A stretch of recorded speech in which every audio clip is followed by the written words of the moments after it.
Captain Jake Morrison stared at the object floating in the darkness of space through his ship's main screen. 300 years had passed since the last human ship had been seen in known space. Yet here was something that could only be human. In design, the vessel was sleek and dangerous looking, its black hull scarred by weapons that Jake had never seen before. His exploration ship Starfire had been mapping the outer regions of the Epsilon sector when they found it drifting alone. In the void. Run another scan, Jake told his science officer, a blue-skinned Andromedian named Vex. The alien's 4 arms moved quickly over his controls as he studied the readings. Captain, the design is definitely human, but the materials are unknown. The hull is made from something our computers cannot identify. Also, there are energy readings coming from inside the ship. Jake felt his heart skip a beat. The humans had vanished after their war with the galactic powers 3 centuries ago. Most species believed they had destroyed themselves or fled to some distant corner of space to die. The galaxy had moved on without them, dividing their former territories among the 3 major powers. The Draconian Empire ruled with iron claws. The Zephyrian Collective swarmed across dozens of worlds, and the Ethereal Dominion controlled the most advanced technology. Peace had come at last, built on the bones of human ambition. Sir, we're getting a signal from the derelict, called out his communications officer, a young woman named Kelly Brooks. Her hands shook as she worked her console. It's transmitting on old human frequencies. The message is repeating. Put it through, Jake ordered. The bridge fell silent as static filled the air, followed by a voice speaking in a language that few beings in the galaxy still understood. Jake had studied ancient human languages as a hobby, and he recognized the words even though they chilled him to his core. Warning to all vessels. You approach a guardian of Terra.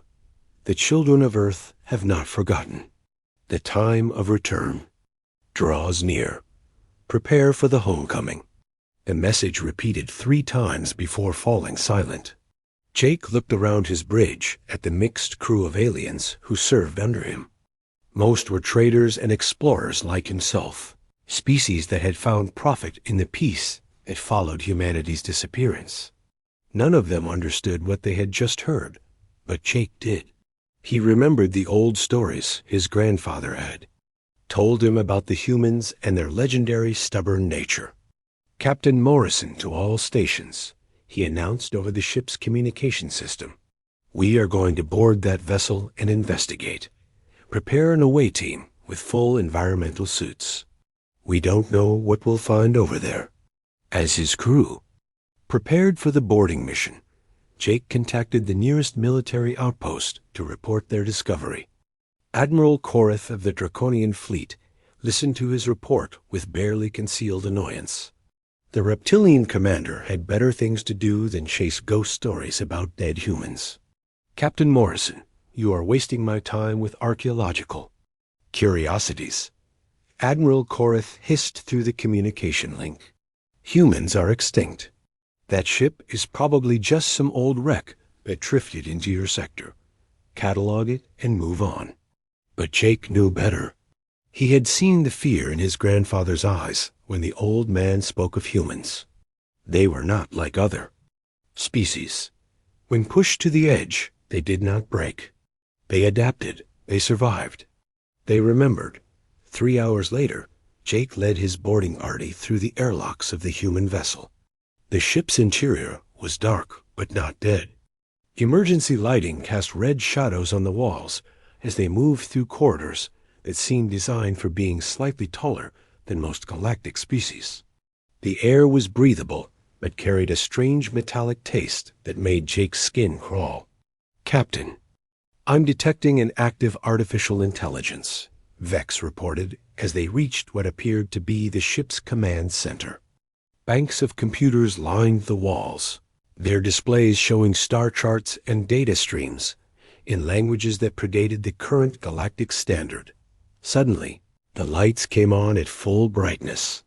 A hologram appeared in the center of the room, showing the image of a human woman in a military uniform that Jake had never seen before.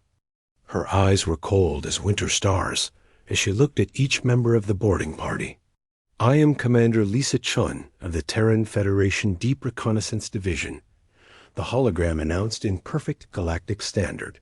"This vessel has been waiting in this location for 97 years, 2 months, and 16 days.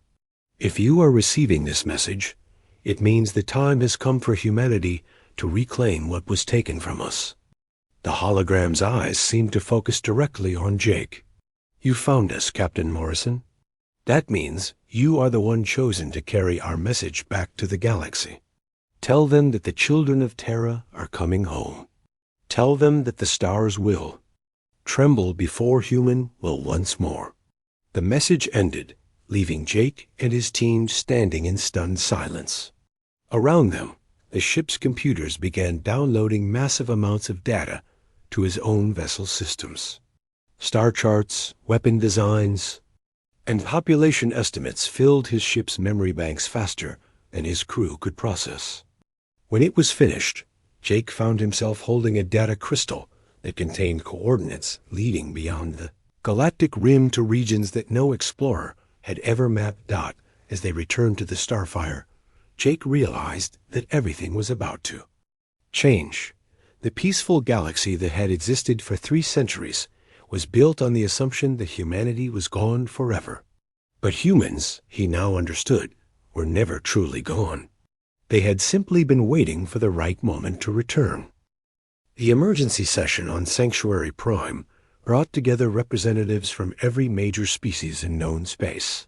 The massive council chamber buzzed with tension as delegates argued in dozens of languages about the implications of Captain Morrison's discovery. Admiral Korath of the Draconian Empire stood at the central podium, his scaled hide gleaming under the bright lights as he dismissed the human threat with typical reptilian arrogance. "We are discussing shadows and echoes," Admiral Korath declared, his forked tongue flicking out to taste the air. "One ancient ship does not make an invasion fleet. The humans fled like cowards 300 years ago. If any survived, they are primitives hiding in the dark spaces between stars." But not everyone in the chamber shared his confidence. Commander Lisa Hayes of the Independent Merchant Guild had spent weeks analyzing the data from the human derelict, and what she found terrified her. The ship's quantum signatures matched theoretical designs that existed only in the most classified archives. This was not just any human vessel. It was a prototype from Project Exodus, humanity's final desperate gambit before their disappearance. Doctor Ryan Clark sat in the observer section, his fingers dancing over a portable computer as he cross-referenced gravitational anomalies with the star charts found on the human ship. The patterns were unmistakable. Massive objects were moving through dark space, following routes that only humans would know. His calculations suggested fleet movements on a scale that dwarfed anything in recorded galactic history. Meanwhile, on the peaceful world of New Havilon, Dr. Amy Parker tried to maintain her normal routine as a historian specializing in pre-war galactic cultures. For 3 centuries, she had lived among aliens, carefully hiding her true nature as the galaxy's last known human survivor. She had been left behind when her people departed, tasked with observing and reporting on the changing political landscape. Now, as news of the derelict spread across the communication networks, her carefully constructed life was beginning to crumble. The coded message arrived during her morning lectures to a class of young ethereal students. The transmission cut through every security protocol her university had in place, appearing directly on her personal terminal despite being disconnected from any external network. The message was simple, written in a dialect of English that had not been spoken for centuries. The Watchers have done well. Come home, daughter of Terra. Amy's hands trembled as she read the words again and again. She had always known this day might come, but 300 years of waiting had made it seem like a distant dream. Her people had not forgotten her. They were coming back, and they expected her to be ready. On the industrial world of Forge Prime, factory worker Ben Torres noticed strange ships in the outer asteroid belt during his shift monitoring the mineral extraction platforms. The vessels appeared on his sensors for brief moments before vanishing as if they had never existed. Their technology was so advanced that they barely registered as solid matter, moving through space like ghosts made of starlight and shadow. When Ben reported the sightings to his supervisor, the alien dismissed him with a wave of 6 arms. Asteroid. Miners see phantom ships all the time. The Zephyrian buzzed through his translator device. Space madness is common among your kind. Take a rest cycle and stop wasting my time with paranoid fantasies. But Ben knew what he had seen. The ships moved with purpose and intelligence, their hulls bearing markings that his human heritage helped him recognize. They were eagles and stars, symbols that predated the Galactic Confederation by millennia. They were the ancient emblems of Terra, and they were watching everything that happened on Forge Prime. Back on Sanctuary Prime, the council session devolved into chaos as more reports flooded in from across known space. Dormant installations were activating on dozens of worlds. Quantum beacons buried on dead planets were sending signals toward unknown recipients. And communication networks were experiencing systematic intrusions that defied every security protocol. In existence, Dr. Clark finally gained permission to address the assembly, his datapad filled with calculations that painted a terrifying picture. Honorable delegates, my analysis of recent gravitational disturbances indicates massive hyperspace distortions approaching from the galactic rim. The energy signatures are unlike anything in our databases. Whatever is coming toward us is larger and more advanced than any fleet in recorded history. The chamber fell silent as his words sank in. Admiral Korth tried to maintain his dismissive tone, but even his reptilian composure was beginning to crack. Dr. Clark, you are asking us to believe that humans have somehow built a fleet capable of crossing intergalactic distances. The species that we defeated 3 centuries ago could barely maintain colonies on their own worlds.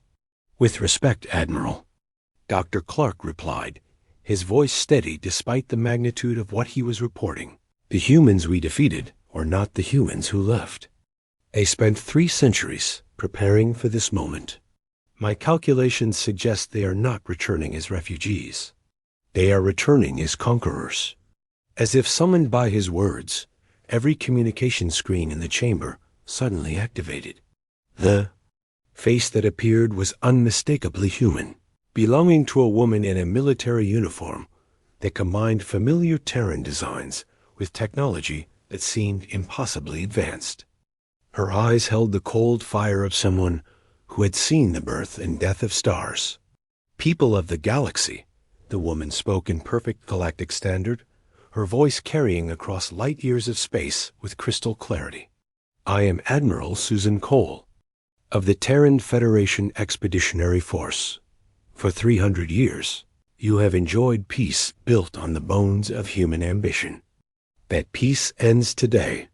The transmission showed star charts displaying the approach of massive fleets from beyond the galactic rim.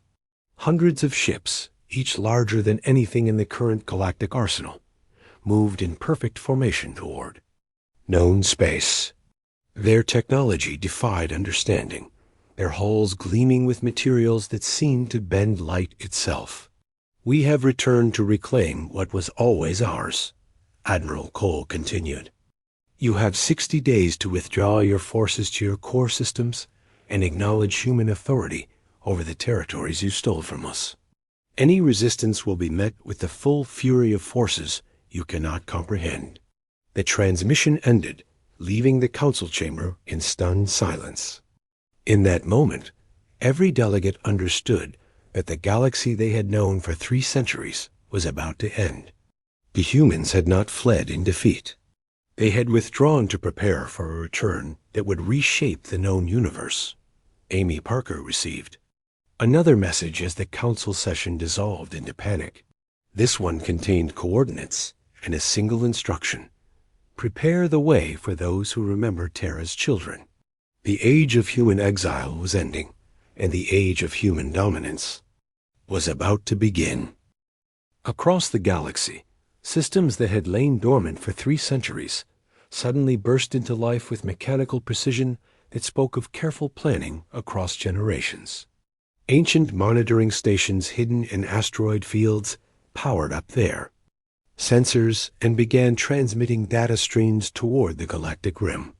Quantum beacons buried on dead worlds activated their transmitters, sending signals through dimensions that most species could barely detect.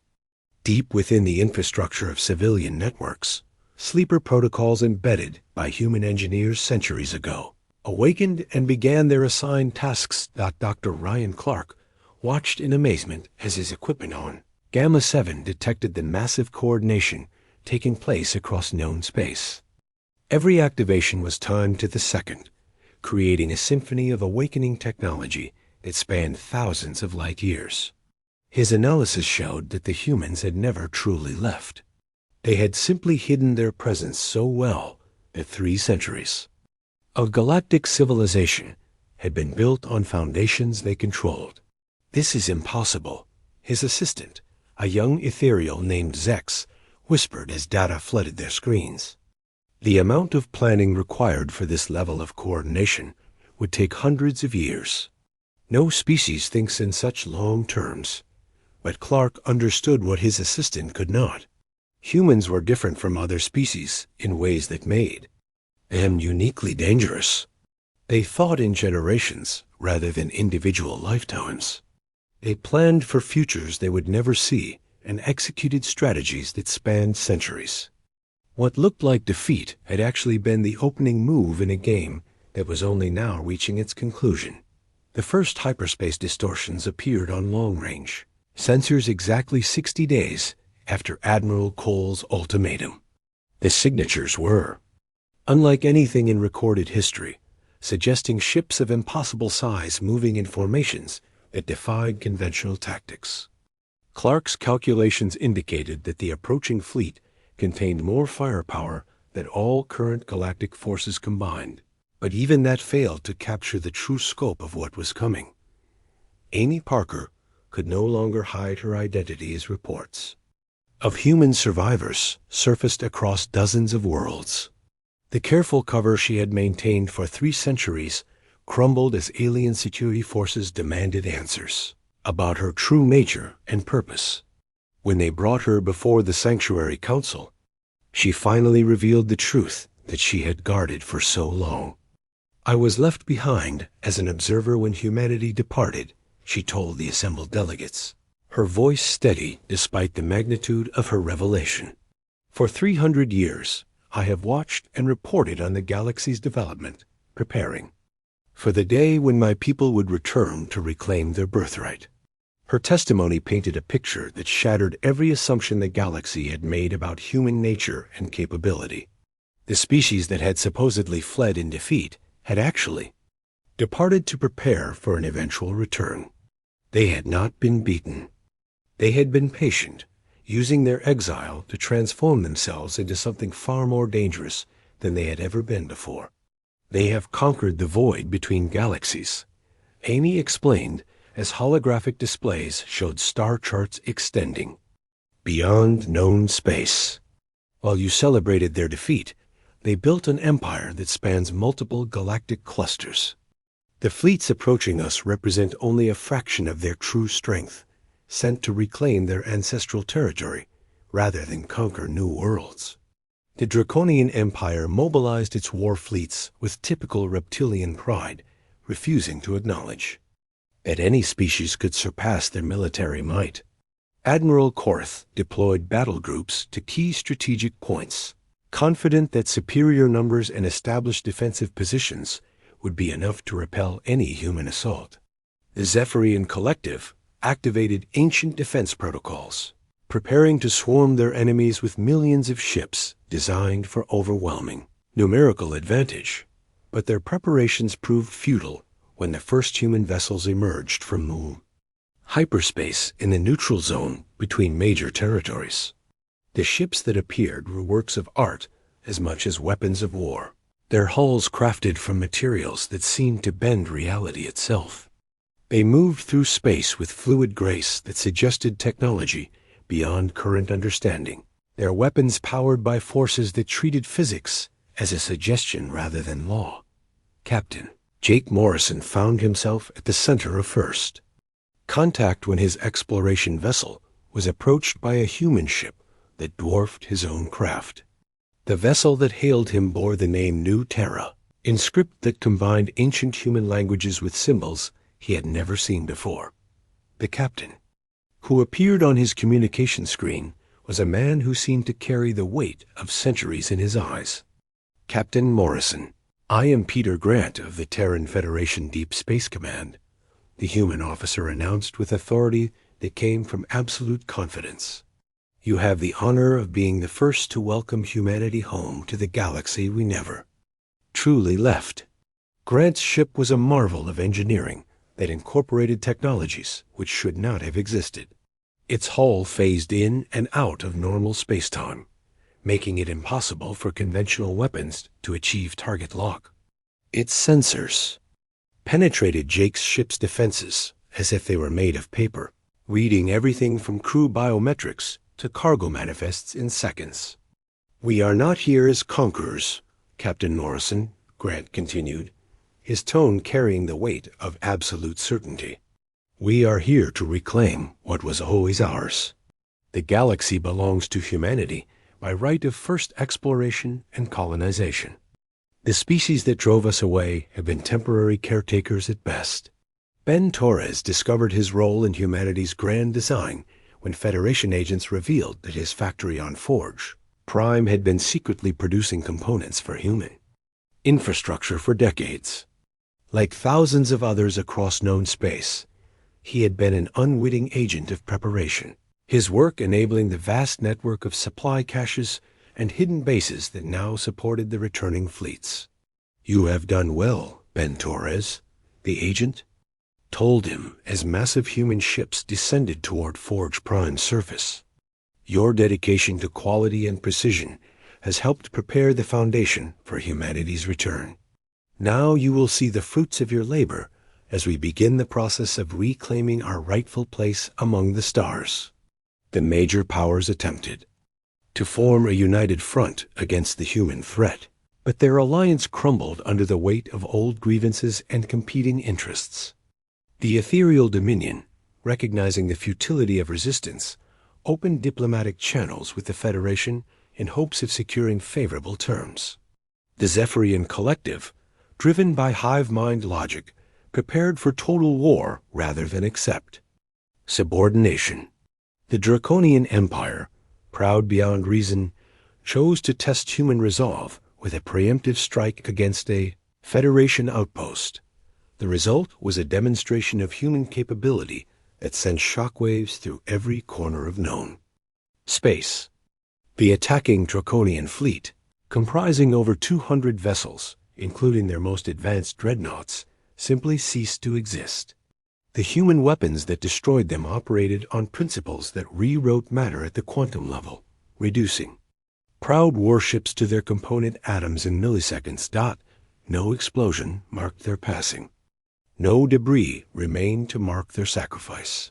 The Draconian fleet was there one moment and gone the next, erased from existence by technology that treated the fundamental forces of reality as tools to be manipulated at will. The message was unmistakable throughout the galaxy. This was not the same humanity that had left in defeat 3 centuries ago. This was something far more dangerous, something that had used their exile to evolve beyond the limitations that had once constrained them. The stars themselves seemed to tremble as word spread of human capabilities that bordered on the divine. War erupted across known space as the galaxy's major powers chose sides in the face of humanity's overwhelming technological superiority. The conflict was unlike anything in recorded history, pitting conventional fleets against vessels that seemed to operate outside the normal laws of physics. Some species remembered ancient alliances with Terra, and welcomed their former partners back with relief and celebration. Others, driven by pride or desperation, chose to resist the new order with everything they possessed. Admiral Susan Cole commanded the massive dreadnought Terran Pride from a bridge that existed partially outside normal space-time. The ship's hull stretched for kilometers, its surface covered in weapon systems that could reshape matter at the subatomic level. When she issued humanity's final ultimatum to the assembled galactic powers, her words carried the weight of technologies that treated entire star systems as strategic resources. The age of species equality ends today, Admiral Cole announced as her fleet took position in the former neutral zones. For 3 centuries, you have divided human territory among yourselves, like scavengers picking over bones. Those days are finished. Humanity has returned not as refugees, but as the rightful rulers of this galaxy. The true scope of human transformation became clear as more ships arrived from beyond the rim. These were not the desperate colonists who had fled galactic persecution centuries ago, but the descendants of pioneers who had conquered the void between galaxies. They spoke casually of worlds carved from dark matter, fleets that spanned light years, and technologies that treated the fundamental forces of reality as construction materials. Captain Jake Morrison found himself serving as a liaison between the Federation and the remaining independent worlds. Through him, humanity offered terms to those willing to accept the new reality. Join the Federation as junior partners. Maintain limited autonomy over internal affairs, but acknowledge human supremacy in all matters of galactic governance and security. The alternative was demonstrated daily as human fleets swept aside any resistance with casual efficiency. Your people have a choice to make, Captain Morrison, Admiral Cole explained during one of their meetings on the Terran Pride. They can accept their place in the new order and prosper under human protection, or they can cling to outdated notions of independence and face the consequences of their stubbornness. The ship's observation deck offered a view of human engineering that defied comprehension. Massive construction vessels were assembling orbital platforms around nearby stars, harvesting solar energy on scales that could power entire galactic civilizations. The platforms themselves were works of art, their crystalline structures, beautiful enough to inspire poetry, while serving functions that most species could barely understand. Dr. Ryan Clark's research revealed the true extent of human expansion. Beyond the galactic rim, they had not simply survived in exile, but had conquered multiple galaxies, mastered dark energy manipulation, and built a civilization that existed across dimensional layers most species could not even detect. The returning fleets represented only a tiny fraction of their true strength, sent to reclaim their birthright rather than expand their territory. The data is overwhelming, Clark reported to what remained of the Galactic Council. Human population. Estimates suggest they number in the trillions across dozens of galaxies. Their technology has advanced beyond anything in our understanding. We are not facing an invasion. We are witnessing the return of a species that has evolved into something approaching godhood. Amy Parker worked desperately to negotiate peaceful surrenders as world after world fell to human forces. Her knowledge of both civilizations made her invaluable as a mediator, but she struggled with the realization that many of the species she had tried to protect for centuries might not deserve the mercy she advocated for. The humans who returned were not the same ones who had left. They had been shaped by centuries of struggle in the cosmic void, and their patience with alien resistance was limited. My people remember everything, Amy, Admiral Cole told her during one of their private meetings. Every slight, every betrayal, every act of aggression that drove us from our homes. We have had 300 years to plan our response, and some among us favor solutions that would eliminate the problem permanently. The Zephyrian Collective made a final desperate gambit, unleashing a weapon designed to destabilize local spacetime and deny the galaxy to any conqueror. The massive device, built in secret over decades of preparation, was intended to create a cascade effect that would render entire star systems uninhabitable for millions of years. The collective's leaders reasoned that if they could not rule the galaxy, then no one would have it. The attempt backfired catastrophically when human countermeasures not only neutralized the weapon but redirected its energy to power their own technologies. Advanced human vessels absorbed the destructive forces like sponges soaking up water, converting temporal distortions into fuel for their reality-warping engines. The collective's core worlds found themselves trapped in temporal bubbles. There, civilization effectively frozen in time until humanity decided their ultimate fate. Ben Torres discovered his skills were in high demand as humanity began the massive project of integrating galactic civilization with Federation technology. Factory on Forge Prime became a model for the new industrial processes that would transform countless worlds. The work was challenging but rewarding as he watched ancient worlds receive infrastructure upgrades that seemed like magic to their inhabitants. "You understand precision in ways that most humans have forgotten," his Federation supervisor, a woman named Carol Stone, explained as they watched new colonies spread across previously uninhabitable systems. "Your people maintained the old standards even after we left. That dedication to excellence is exactly what we need to rebuild this galaxy properly." The resistance movements that emerged on various worlds found themselves facing an enemy that seemed to anticipate their every move. Human intelligence networks had been watching galactic civilization for centuries, cataloging every weakness and preparing countermeasures for every possible form of opposition. Rebel leaders discovered that their most secret communications had been intercepted before they were even sent, their hideouts mapped before they were established. Captain Morrison watched from the bridge of his newly upgraded vessel as human. Engineers worked to restore former Terran colonies that had been abandoned for centuries. The Starfire Reborn incorporated Federation technology with familiar design elements, creating a hybrid ship that could travel between dimensions while maintaining the aesthetic sensibilities that made it recognizably human. His mission was to explore the territories beyond the Rim, mapping the vast empire humanity had built in exile. The economic transformation was as dramatic as the military conquest. Human technology revolutionized everything from agriculture to faster-than-light travel, increasing productivity on member worlds by orders of magnitude. Species that submitted to Federation authority found their living standards improving dramatically as human knowledge was shared freely among loyal subjects.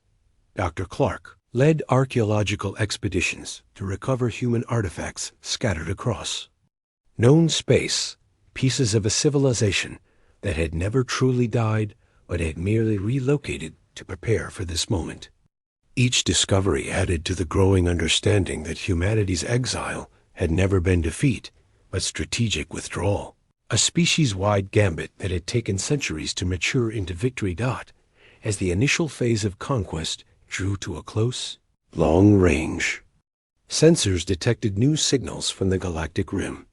These were not distress calls or warnings, but invitations broadcast on frequencies that could reach neighboring galactic clusters.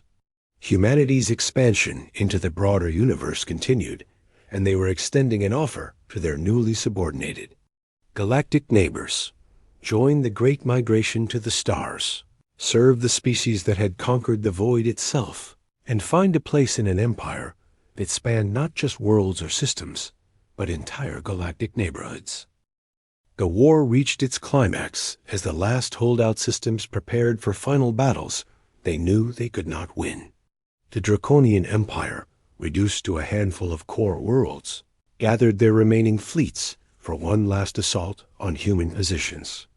Admiral Korath, his pride intact despite the destruction of his forces, refused to acknowledge defeat even as his homeworld burned under human orbital bombardment that precisely targeted military installations while leaving civilian areas untouched. Captain Jake Morrison stood on the bridge of the Starfire Reborn as human engineering teams worked to construct a massive gateway in orbit around the former draconian capital. The structure was beautiful and terrifying, its crystalline framework spanning thousands of kilometers as it prepared to open a permanent passage to the Federation's extragalactic territories. The message was clear: humanity was here to stay, and their empire extended far beyond anything the galaxy had ever imagined. "Captain Morrison, you are witnessing the birth of a new age," Admiral Cole explained as her command ship positioned itself near the gateway construction site. "This portal will connect your galaxy to the Federation's core territories, allowing for the free movement of resources and personnel across intergalactic distances. Your local civilizations will become part of something infinitely larger than they ever dreamed possible." The portal's activation sent shockwaves through dimensional space that were felt by every species in the galaxy. When the gateway opened, it revealed glimpses of the vast civilization humanity had built during their exile. Massive space habitats orbited artificial stars, their populations numbering in the billions. Fleets that dwarfed entire galactic navies moved through the void with casual efficiency, their purpose incomprehensible to minds that had never contemplated operations on such scales. Dr. Ryan Clark found himself appointed as the Federation's chief xenological advisor, tasked with cataloging the various species that would now serve under human authority. His research revealed the true scope of galactic biodiversity and the challenges of integrating thousands of different civilizations into a single administrative framework. The work was overwhelming but essential as humanity prepared to transform local space into another province of their expanding empire. "The diversity here is remarkable," Clark reported to the Federation Science Council via quantum entanglement communication. "Over 10,000 distinct species with unique biological and cultural characteristics. The integration process will require careful planning to avoid unnecessary disruption to established social structures." Amy Parker worked tirelessly to establish the protocols that would govern human-alien relations in the new galactic order. Her centuries of observation had given her unique insights into the fears and motivations of the various species, knowledge that proved invaluable as the Federation sought to maintain stability during the transition period. Her recommendations helped prevent widespread rebellion by addressing legitimate concerns while making clear the consequences of continued resistance. "The key is to demonstrate that human rule benefits everyone," Amy explained to a gathering of newly appointed Federation administrators. "These species have lived with constant warfare and resource competition for centuries. When they see the prosperity that comes from human technology and organization, most will embrace the new system willingly." Ben Torres found himself managing entire industrial complexes as human technology transformed production capabilities across multiple worlds. The factories under his supervision produced everything from basic consumer goods to components for the massive space habitats that would house the galaxy's growing human population. His workers, drawn from dozens of species, learned to operate equipment that seemed to violate every law of physics they had previously understood. The principles are actually quite simple once you understand the underlying theory, Ben explained to a group of ethereal engineers who were struggling with quantum matter manipulation. Human science doesn't break the laws of physics. It just uses laws that other species haven't discovered yet. The remaining resistance movements found their support evaporating as human administration proved far more effective than the chaotic system that had preceded it. Trade flowed smoothly along new hyperspace routes. Pirates and raiders disappeared under the watchful eyes of Federation patrol fleets, and living standards improved dramatically on worlds that had suffered under the old order.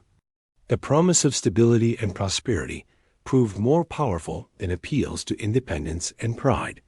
Captain Morrison received orders to explore the regions beyond the galactic rim, mapping the territory that would serve as launching points for humanity's continued expansion into neighboring galactic clusters. His ship, now equipped with Federation technology that allowed travel through higher dimensional space, could cross distances that would have taken centuries using conventional faster-than-light drives. Your mission is to establish contact with extragalactic civilizations and assess their potential for integration into the Federation. Admiral Cole briefed him before his departure. Remember that humanity's goal is not destruction, but expansion. We seek to bring order and prosperity to the universe, not to eliminate everything that is not human. The survey missions revealed the true magnitude of human ambition. Beyond the galactic rim lay countless other galaxies, each containing billions of stars and trillions of potential worlds. Some harbored civilizations that had achieved interstellar travel, while others remained locked in primitive conditions that reminded Morrison of humanity's own ancient past. All would eventually fall under Federation authority as human. Expansion continued its inexorable advance. Dr. Clark's archaeological teams uncovered evidence of previous human exploration missions that had reached far beyond known space during the early days of their exile. Ancient marker beacons and automated observation posts dotted the void between galaxies, their databanks filled with information about resources and civilizations that lay along the routes of future expansion. The discovery revealed that humanity's current return was merely the first phase of a plan that encompassed the entire local galactic group. The political transformation was as complete as the technological revolution. The old system of competing species and territorial disputes was replaced by a unified administrative structure that treated entire star systems as basic organizational units. Human governors took control of regional sectors while carefully selected. Alien administrators handled local affairs under Federation oversight. The arrangement provided stability and efficiency while maintaining the cultural autonomy that prevented widespread unrest. Amy Parker established the Department of Interspecies Relations, an organization that would oversee the gradual integration of alien populations into Federation society. Her staff included representatives from every major species, their expertise essential for understanding the complex social dynamics that could either smooth or complicate the assimilation process. The work required delicate balancing of human authority with alien sensitivities, but early results suggested that most species would adapt successfully to their new circumstances. The economic benefits of Federation membership became apparent within months of integration. Human technology eliminated resource scarcity on member worlds, while improved transportation networks allowed for efficient distribution of goods and services across vast distances.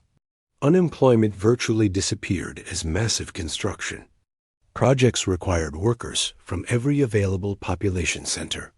The prosperity that followed made resistance movements seem foolish and counterproductive. Populations that were experiencing unprecedented improvements in their daily lives. The first year of human rule drew to a close. The galaxy had been transformed beyond recognition. Ancient border disputes were settled by administrative decree. Trade wars became obsolete under unified economic policies, and the constant threat of interspecies conflict was replaced by the security of overwhelming human military superiority. The stars no longer trembled with fear of war, but hummed with the activities of a civilization that was expanding beyond the boundaries of a single galaxy into the infinite reaches of cosmic space. 5 years after first contact, the galactic map had been redrawn entirely by human authority and technological superiority. The Federation controlled every major hyperspace route. Their fleets patrolled former neutral zones with casual efficiency, and their technology had revolutionized everything from agriculture to faster-than-light communication. The age of species equality was over, replaced by an era of human dominance that stretched from the galactic core to the furthest reaches of explored space. Admiral Susan Cole established the new galactic capital on Haven Prime, a world that had been terraformed by human engineering into a symbol of their returned power. The planet's surface was covered with crystalline cities that rose into the clouds, their spires connected by transport networks that moved people and cargo through controlled gravitational fields. Representatives from surviving species arrived daily to negotiate their places in the new order, many bearing gifts and formal apologies for past transgressions against humanity. Captain Jake Morrison accepted command of an entire exploration fleet centered around his flagship, the Starfire Eternal, a massive vessel that incorporated Federation technology with design elements that honored both human heritage and alien contributions. His mission was to map the territories beyond the galactic rim, cataloging worlds and civilizations that would eventually be brought under Federation authority. The work was challenging and rewarding as each new discovery added to humanity's growing understanding of their place in the cosmic order. Captain Morrison, your reports indicate vast regions of space suitable for Federation expansion, Admiral Cole noted during one of their regular communication sessions. The resources available in these territories will support human growth for millions of years. Your people have done well to survive until our return, and now they will share in the prosperity that comes from proper galactic management. The hybrid fleets under Morrison's command represented the new reality of Federation space. Human vessels provided the advanced technology and overwhelming firepower, while ships crewed by loyal alien species handled routine operations and local security. The arrangement worked smoothly, with each species contributing their unique abilities to missions that served the greater good of human expansion. Ben Torres found his expertise in demand across multiple star systems as humanity began the massive project of integrating alien industrial capacity with Federation standards. His promotion to regional production coordinator gave him authority over factory complexes that spanned entire continents, their output feeding the construction projects that were transforming the galaxy. The work was satisfying in ways he had never imagined, as he watched worlds that had struggled with poverty and resource scarcity become prosperous under human guidance. The key to successful integration is respecting what each species does best while improving their capabilities with human technology. Ben explained to a gathering of industrial coordinators from across Federation space. We are not here to replace alien workers, but to help them achieve productivity levels they never thought possible. Dr. Ryan Clark led archaeological expeditions that recovered human artifacts scattered across known space, each discovery adding to the growing museum of human history that occupied an entire moon orbiting Haven Prime. The artifacts told the story of a civilization that had never truly died, but had merely relocated to prepare for inevitable return. Ancient databanks revealed the names and locations of human colonies that had been thought lost forever, their populations now eager to rejoin the species that had never forgotten them. Amy Parker served as the first human galactic relations coordinator, a position that required her to balance the demands of human authority with the legitimate concerns of alien populations. Her office on Haven Prime processed thousands of requests daily from species seeking everything from trade agreements to protection from hostile neighbors. The work was complex but essential, as stable relations with subject species remained crucial to long-term Federation success. The galaxy contains over 10,000 distinct civilizations, each with unique needs and capabilities. Amy reported to the Federation Council during their monthly session. Most have adapted well to human authority, recognizing the benefits of stability and technological advancement. The few remaining resistance movements lack popular support and will likely collapse within the next few years. The economic transformation continued to accelerate as human technology eliminated scarcity on world after world. Automated mining operations extracted resources from asteroids and dead planets with efficiency that made traditional mining obsolete. Agricultural improvements increased food production by orders of magnitude while reducing the environmental impact of farming. Transportation networks moved goods and people across galactic distances in time frames that had previously been impossible.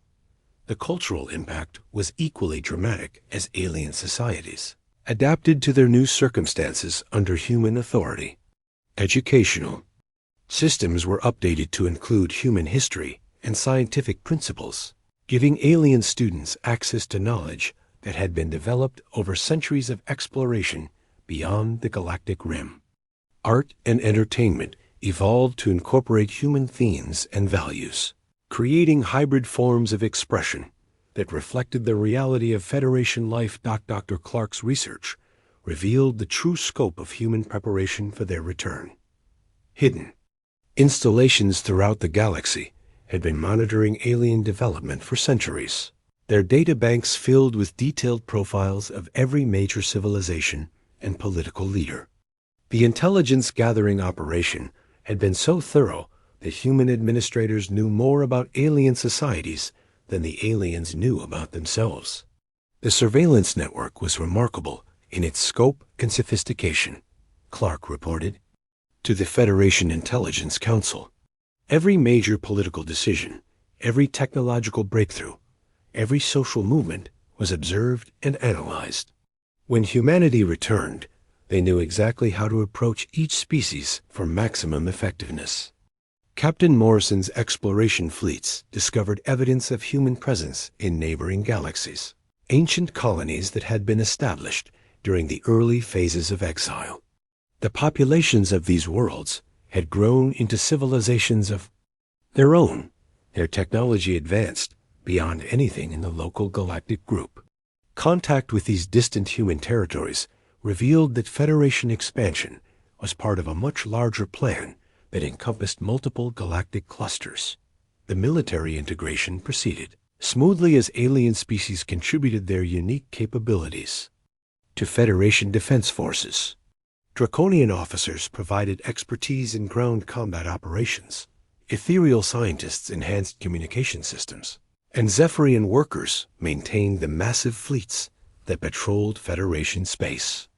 The diverse backgrounds and abilities of Federation personnel created military forces that were more capable than any single species organization could achieve. Ben Torres oversaw the construction of massive space habitats that would house the growing human population as it expanded throughout the galaxy. These orbital cities were marvels of engineering that provided Earth-normal conditions for millions of residents, while serving as administrative centers for their surrounding star systems. The habitats represented the future of human civilization, self-sufficient communities that could be established anywhere in the galaxy. As the decade of integration drew to a close, long-range sensors detected new signals from the intergalactic void. These transmissions came from human expeditions that had traveled even further beyond the rim, making contact with civilizations in distant galactic clusters. The reports described vast empires and ancient technologies that dwarfed anything in the local region, but they also confirmed that humanity's expansion would continue across cosmic distances that challenged comprehension. Amy Parker established protocols for managing contact with these distant human territories, recognizing that the Federation's local success was merely the beginning of something far more ambitious. The galaxy that had once driven humanity into exile was now just one province in an empire that spanned multiple galactic neighborhoods, its resources contributing to expansion efforts that would eventually encompass the entire observable universe. Stars no longer trembled in fear of humanity's return. Instead, they sang with the harmony of a civilization that had finally come home to claim its inheritance among the infinite cosmos. The age of human legend had ended, replaced by the reality of human dominance over space and time itself. The galaxy had learned too late that driving humanity away had not been victory, but the first step in their own eventual subordination to a species that never forgot and never forgave.